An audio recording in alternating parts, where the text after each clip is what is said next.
네, 오늘 묵상하실 말씀은 시편 68편 1절에서 18절까지 말씀입니다.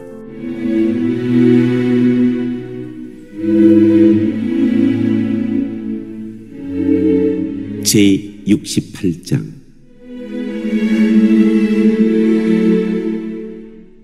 하나님이 승리하신다. 지휘자를 따라 부르는 다윗의 찬송시.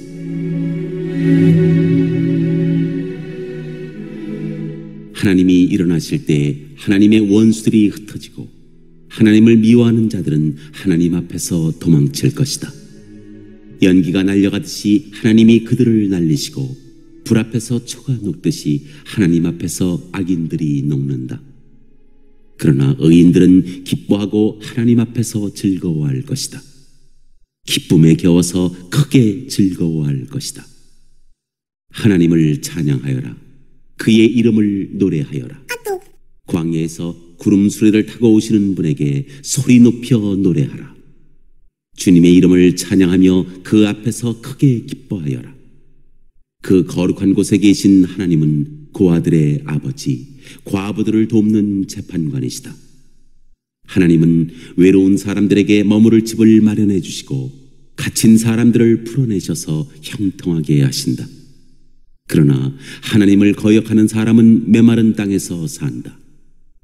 하나님, 주님께서 주님의 백성 앞에서 앞장서서 나아가시며 광야에서 행진하실 때 셀라, 하나님 앞에서, 시인의 산의 그분 앞에서, 이스라엘의 하나님 앞에서 땅이 흔들렸고 하늘도 폭우를 쏟아내렸습니다. 하나님, 주님께서 흡족한 비를 내리셔서 주님께서 주신 메마른 땅을 옥토로 만드셨고 주님의 식구들을 거기에서 살게 하셨습니다. 하나님, 주님께서 가난한 사람을 생각하셔서 좋은 것을 예비해 두셨습니다. 주님이 명을 내리시니 수많은 여인들이 승리의 소식을 전하였다. 왕들이 달아났다. 군대가 서둘러 도망갔다. 집안의 여인들도 전리품을 나누어 가졌다. 비록 그 여인들이 그때 양우리에 머물러 있었지만 은을 입힌 비둘기의 날개를 나누었고 황금빛 번쩍이는 깃을 나누었다. 전능하신 분이 그 땅에서 왕들을 흩으실 때 그 산을 눈으로 덮으셨다. 바산에 사는 하나님의 산이다. 바산에 사는 높이 솟은 봉우리 산이다. 봉우리들이 높이 솟은 바산의 산들아, 너희가 어찌하여 하나님이 머무르시려고 택하신 시온산을 시기하여 바라보느냐. 그 산은 주님께서 영원토록 머무르실 곳이다. 하나님의 병거는 천천히요 만만이다. 주님께서 그 수많은 병거를 거느리시고 시내 산을 떠나 그 거룩한 곳으로 오셨다. 주님께서는 사로잡은 포로를 거느리시고 높은 곳으로 오르셔서 백성에게 예물을 받으셨으며 주님을 거역한 자들도 주 하나님이 계신 곳에 예물을.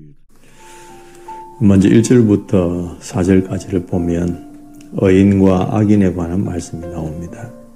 의인이라고 하면 어떤 사람일까요? 하나님을 경외하고 말씀대로 살려고 애쓰는 사람일 거고, 악인이라고 하는 사람은 하나님을 알지도 못하고 죄가 죄인지도 인식하지 못하고 자기가 주인 되어서 인생을 마음대로 사는 사람, 이런 사람이 악인일 겁니다. 그렇다면 여러분, 이 세상에서 우리가 의인으로 사는 게 쉬울까요? 아니면 악인으로 사는 게 쉬울까요? 악인으로 사는 게 훨씬 쉽습니다. 거침없이 내 마음대로 살 수 있으니까. 그래서 예수님께서 그런 삶을 보고 넓은 길이다라고 얘기를 하신 겁니다. 그렇다면 굳이 왜 우리가 그렇게 의인으로 이 땅을 살아가야 할까라는 것입니다. 1절에 보니까 하나님이 일어나실 때에 그렇게 말씀하시고, 4절에 보니까 광야에서 구름 수레를 타고 오시는 분에게 하나님을 이렇게 묘사하고 계시거든요. 그러니까 주님이 마지막에 심판주로 오실 것에 대한 예언적인 말씀입니다. 그때의 악인들과 의인들이 어떻게 될 것인가. 악인들은 흩어지게 되고 또 하나님을 미워하던 자들, 그들 도망하게 될 겁니다.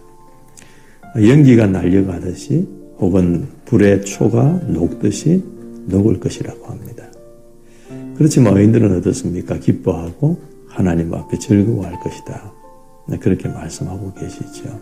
여러분, 이 땅에서 뭔가 부유하고 득세하고 부귀영화를 누린다고 그 사람이 승리자가 아닙니다. 마지막에 주님 오실 때의 승리자가 최후의 승자입니다. 세상은 우리로 하여금 악인의 꾀를 쫓으라고 하고 죄인의 길에 서보라고 하고 오만한 자의 자리에 앉을 것을 권유하지만 그 유혹을 잘 이기셔야 하는 이유가 여기에 있습니다. 의인의 삶을 살아갈 가치를 알고 끝까지 좁은 길을 걸어갈 수 있는 여러분들 되시기를 축복합니다. 혹시 그렇지 못한 삶이 있다면 오늘 이 말씀을 통해 돌이키고 수정하는 성령의 역사가 있게 되기를 원합니다. 그리고 여러분 그 다음에 5절부터 6절까지 말씀을 보면 하나님이 약한 자의 하나님이 되신다는 것을 말씀합니다. 고아들의 아버지가 되시고 과부들을 돕는 재판관이라고 하십니다. 외로운 사람들에게 머무를 집을 마련해 주시고 갇힌 사람들을 풀어주셔서 형통하게 하신다고도 하십니다. 당신의 고아와 과부는 당시에 그 사회에서 가장 비참하고 불쌍한 사람들로 인식되었습니다. 고아들은 부모 없이 종으로 잡혀가기도 하고 팔려가기도 하고 과부들은 과부라는 이유 때문에 재판뿐만 아니라 모든 면에서 불이익을 당하는 자들이었습니다. 여러분 만약에 여러분들이 그런 형편이 되었다면 어떻게 하시겠습니까? 비참하거나 또 낙심되거나 소외감 느끼거나 자존감이 떨어지거나 삶에 대해서 포기한다든지 아마 그런 모습을 가질 수 있게 되지 않을까. 그런데 하나님은 그런 자의 하나님이 되신다고 말씀을 하시는 거예요. 여러분 이게 믿어지면 상황이 달라집니다. 아무리 약해도 하나님이 힘이 되어주시면 가장 강한 자가 될 수 있기 때문이죠. 7절 이하의 말씀을 보면 모두 위대하신 하나님의 능력을 말합니다. 광야에서 먹이시고 살리시던 하나님, 가나안 땅에 와서도 그 거대한 자손들을 물리치고 승리하게 하신 하나님. 이런 말씀을 하신 이유가 뭘까요? 하나님이 도우시면 네가 강해질 수 있다는 겁니다. 여러분 살다 보면 비참하게 느껴질 때가 있고 소외될 때가 있고 낙심될 때도 있습니다. 그러나 여러분 그때마다 희망을 가지시기 바랍니다. 내가 지금 하나님이 함께 할 사람 1순위다. 그렇게 생각하시면 얼마나 소망이 생기겠습니까? 여러분 의인으로 오늘도 하루를 하나님 앞에 잘 사십시다. 그리고 내 약한 부분 한탄하고 비참해하지 말고 하나님이 함께 하신다는 것 믿으시고 승리하시는 하루 인생 되시기를 주님의 이름으로 축원합니다.